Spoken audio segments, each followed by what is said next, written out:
Aujourd'hui, je vais vous présenter l'Anne-Mort de Sitré Haïm. Alors, ça fait quelque temps que je suis ces cours sur YouTube et vraiment, si vous voulez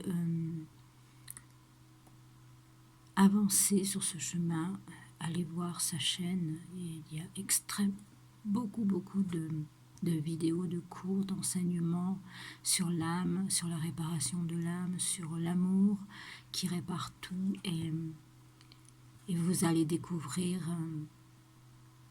beaucoup de secrets que les sages aujourd'hui nous révèlent.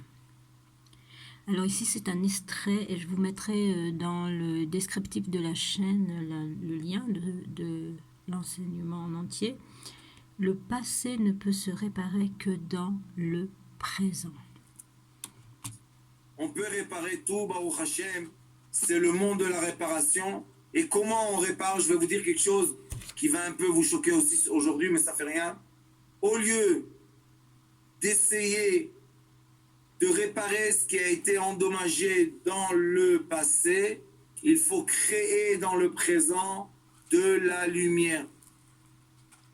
Je répète, au lieu de tout le temps, toute la vie, aller dans le passé et essayer de réparer le passé, il faut vivre le présent et améliorer le présent. Parce que, pourquoi? Quel est le raisonnement de ce que je vous dis?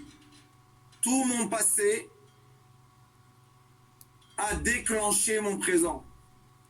Si avec mon passé, mon présent maintenant est une action négative, le passé n'a pas été bien enchaîné.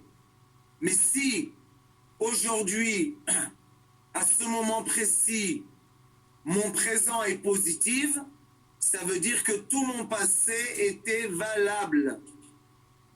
Donc si vous voulez vraiment réparer votre passé, créez un présent positif.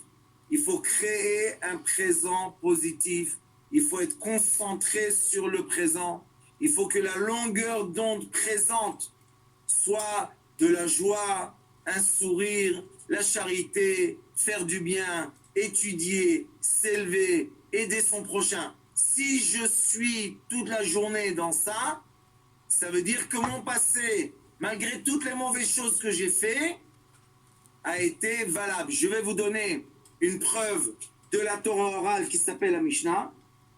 Il est écrit dans 2 endroits dans la Mishnah que celui qui a tué, vous savez, ça s'appelle Rotzeach, celui qui a tué, et il était dans la ville des gens, ça s'appelle Irimiklat, des gens qui se sauvent, c'est comme une prison. Et après que le grand Cohen est mort, ils sont tous libérés de cet endroit-là. Et il revient après qu'il était là-bas, c'est une forme de prison, c'est pas une prison, il revient dans sa ville. Parce que où il va aller? Il va aller dans sa ville. Et les gens lui disent, deviens notre chef. Lui, il doit leur dire, ou bien monte à la Torah. Lui, il doit leur dire, j'étais quelqu'un qui a tué quelqu'un. Ils lui disent, Afalpiche, malgré que tu as tué quelqu'un, on veut que tu redeviennes le chef, par exemple, le maire de la ville. Il doit accepter. Comment c'est possible? Comment il y a un pardon? Parce que si c'est pas possible, le pardon n'existe pas. Mais si cette personne aujourd'hui se comporte comme il faut, et elle s'est rééduquée, elle a des bonnes midotes, je dis quelque chose, je vous dis des choses profondes, hein?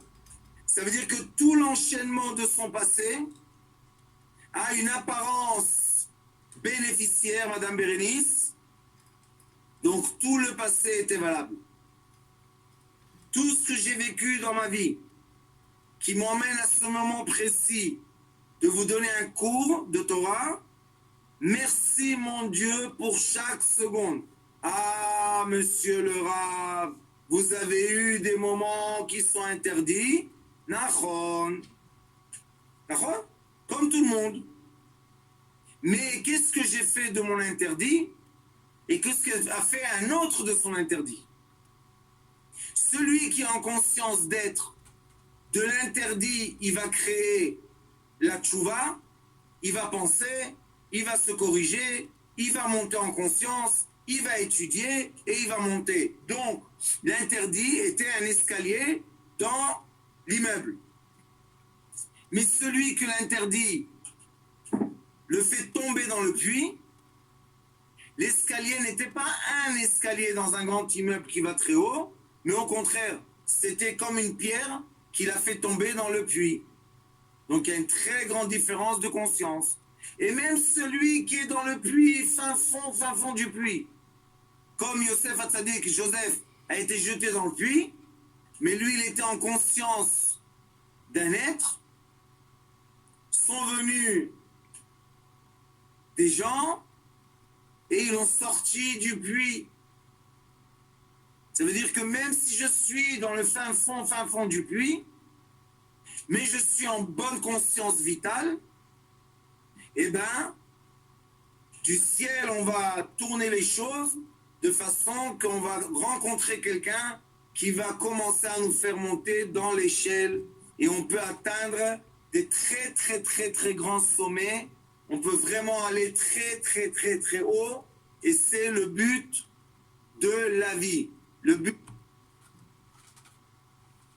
Voilà, vous pouvez regarder la vidéo en entier et vraiment regardez-la parce qu'il y a beaucoup de secrets sur comment atteindre l'être, devenir un être humain. Bonne vision et merci à tous les justes, tous les sadiques, tous les maîtres qui viennent nous révéler aujourd'hui toutes ces paroles de vie.